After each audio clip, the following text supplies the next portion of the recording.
Hi hello மக்களே, welcome back to our channel. இன்றைக்கி சேனலில் என்ன பார்க்க போகிறேன்னா ஃபுட் ரெசிபி தாங்க. வாங்க வீடியோக்குள்ளே போகலாம். பேபிகார்ன் மஞ்சூரியன் தாங்க. அது எப்படி செய்கிறது பார்த்திங்கன்னா, பேபிகார்ன் வாங்கி இதுமாரி கட் பண்ணி வச்சுக்கோங்க. ஸோ இது வந்து டிஃபனுக்கும் நீங்கள் யூஸ் பண்ணலாம், சப்பாத்தி இட்லி தோசைக்கு. நாங்கள் சப்பாத்திக்கு ரெடி பண்ணோம். ஸோ அப்படியே நம்ம பேபிகார்னை இதுமாதிரி கட் பண்ணி ஃபஸ்ட்டு பாயில் பண்ணி வச்சுக்கணுங்க. இது வந்து உங்களுக்கு ரொம்ப நல்லா இருந்துச்சுங்க. முக்கியமாக பிள்ளைகளுக்கு ரொம்ப விரும்பி சாப்பிடுவாங்க. சும்மா நம்ம சாம்பார் சட்னி அரைக்கும் போது நம்ம இது கொடுத்தா கொஞ்சம் டிஃப்ரெண்ட்டாக இருந்துங்க. இதுக்கு தண்ணி பாருங்கள், இதுமாரி கொதிக்க வச்சுக்கோங்க.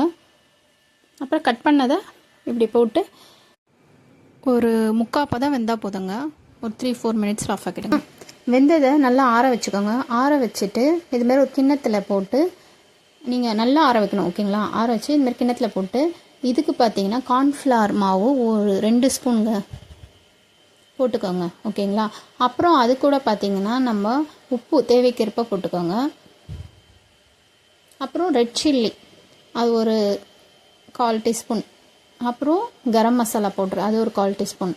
அப்புறம் தனி மிளகாய்த்தூள் கொஞ்சமாக, அப்புறம் சீரகத்தூள் கொஞ்சமாக 1/4 டீஸ்பூன்.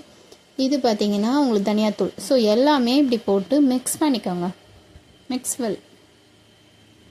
அதுக்கப்புறமா இது தண்ணி ரொம்ப ஊற்றக்கூடாதுங்க. ஸோ நான் இங்கே ஊற்றினேன் பார்த்தீங்களா, சும்மா ஒரு 1/2 டீஸ்பூன் தான் ஊற்றி மிக்ஸ் பண்ணிக்கணும். மிக்ஸ் பண்ணி ஒரு 10 மினிட்ஸ் ஊற வச்சுருங்க. கிடைக்குமா எதிர்பார்த்து கொண்டிருக்கிறார் யோசிக்கர். அதுக்கப்புறம் பார்த்தீங்கன்னா நம்ம கடாயில் எண்ணெய் ஊற்றி காய வச்சுருங்க. ஏன்னா இதை வறுக்க போகிறோம். அந்த 10 நிமிஷம் ஊறச்சு இல்லைங்களா. அதுக்கப்புறமா பார்த்தீங்கன்னா எண்ணெய் சூடேறினோடனே நம்ம அந்த ஊற வச்ச அந்த பேபிகார்னை எடுத்து பொரிச்சு எடுத்துடலாம்.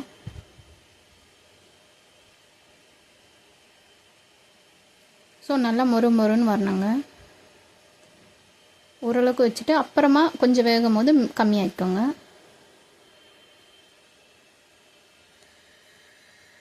அது கூடவே நான் கேப்பில் நம்ம என்ன பண்ணணும்னா, இதுக்கப்புறம் இன்னொரு வேலை இருக்குது.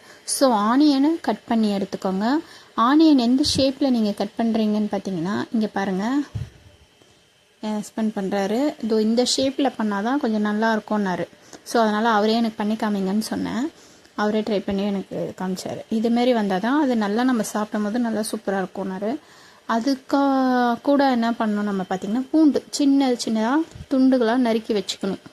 கூட கேப்சிகம் நம்மளுக்கு வந்து நீங்கள் ஒரு 2 பேர் 3 பேர்னால் பாதி எடுத்துக்கோங்க. நிறைய பேர் இருக்கீங்கன்னா ஃபுல்லாக எடுத்துக்கோங்க. நாங்கள் எடுத்துக்கிட்டோம். இதுமாரி அதுவும் வெங்காயம் எப்படி கட் பண்ணோமோ அந்த ஷேப்லேயே கட் பண்ணோம், ஓகேங்களா? விதையெல்லாம் நீக்கிட்டு போடுங்க. ஸோ இது எல்லாமே அது அந்த பொரிச்சு எடுக்கிற கேப்லேயே நம்ம கட் பண்ணி வச்சுக்கிட்டோம். இது கூட நம்ம என்ன பண்ண போகிறோன்னா, இதெல்லாம் ஃப்ரை பண்ணி முடித்தோடனே தாளிக்க போகிறோம், ஓகேங்களா?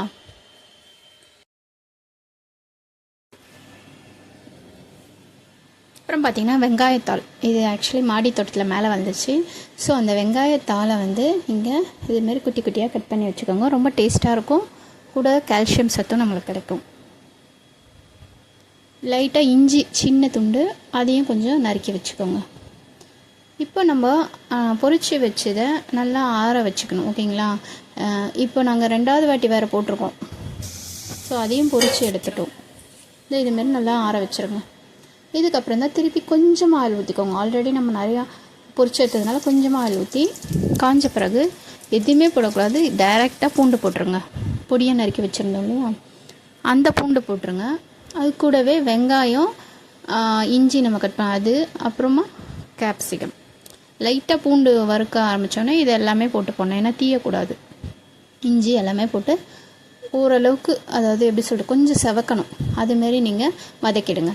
அது கொஞ்சம் செவந்த உடனே நம்ம டொமேட்டோ சாஸ் இருக்குல்லங்க, டொமேட்டோ கெச்சப், அது 1 ஸ்பூன் ஊற்றிக்கோங்க.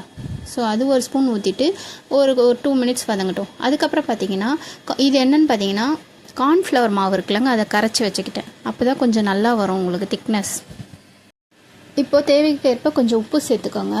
அப்படி லைட்டாக கலக்கி விடுங்க, மிக்ஸ் பண்ணுங்கள். இப்போது நம்ம என்ன பண்ண போகிறோம் பார்த்தீங்கன்னா, இதோட டேஸ்ட் இன்னும் நம்ம கொடுக்கணும் இல்லைங்களா. அப்போது இன்னும் கொஞ்சம் தனி மிளகாய்த்தூள் ரெட் சில்லி வந்து கொஞ்சம் 1/4 டீஸ்பூன் போட்டுக்கோங்க. ஆல்ரெடி நம்ம அங்கே கொஞ்சம் போட்டுக்கிறதுனால இங்கே 1/4 போட்டால் போதும். உப்பும் கொஞ்சமாக போட்டுக்கோங்க, ஆல்ரெடி நான் அங்கே போட்டிருக்கேன்.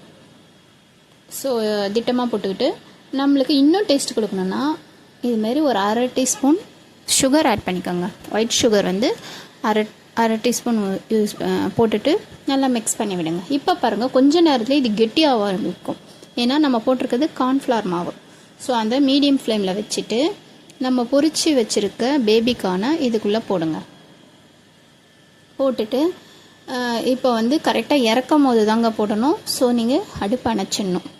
ஓகேங்களா? அடுப்பை ஆஃப் ஆக்கிட்டு இதை சும்மா போட்டு ஒரு கலக்கிட்டு விட்டுணுங்க. ரொம்பவும் நொறுக்கக்கூடாது, ரொம்பவும் இது பண்ணக்கூடாது. உடனே ஸ்டவ் ஆஃப் ஆக்கிடணும்.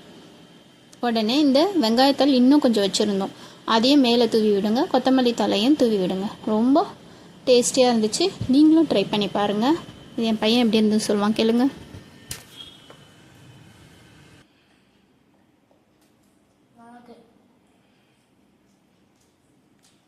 ரொம்ப டேஸ்டியாக இருக்குது.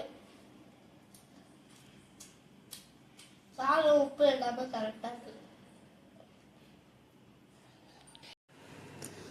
சப்பாத்திக்கு சாப்பிடும்போது ரொம்பவே சூப்பராக இருந்துச்சுங்க. நீங்களும் வீட்டில் ட்ரை பண்ணிவிட்டு எப்படி இருந்தது கமெண்ட் சொல்லுங்கள். இந்த வீடியோ உங்களுக்கு பிடிச்சிருந்ததுன்னா லைக் அண்ட் ஷேர் பண்ணுங்கள். மறக்காமல் நம்ம சேனலுக்கு சப்ஸ்கிரைப் பண்ணுங்கள். கூடவே பெல் ஐக்கானை ப்ரெஸ் பண்ணுங்கள். அப்போ தான் தொடர்ந்து நம்ம போடுற வீடியோ உங்களுக்கு வரும். தேங்க்ஸ் ஃபார் வாட்சிங். பாய் மக்கள்.